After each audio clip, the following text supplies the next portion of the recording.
Much-needed healthcare support on the way for Americans some are people taking to social media to share their Today, a health growing care. concern about the state of health care in the United States. Scientists at Rutgers University have developed a test that called medicine's biggest moment since antibiotics. The role of the School of Health Professions is very critical to the mission of Rutgers Health. A partnership between Robert Wood Johnson and Rutgers. Which advances healthcare reform. Here at Rutgers University, like you mentioned, scientists working on the front line. Everything we do, it is for the promotion of health.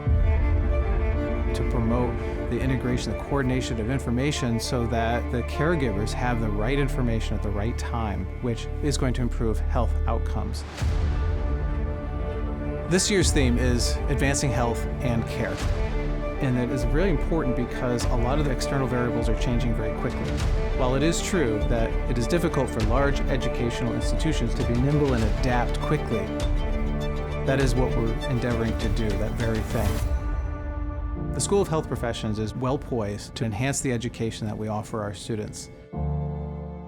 This Community Impact Report allows us to capture the activities and the partnerships we have with our community and how that ties into educating our students and the experience our students have going through the programs.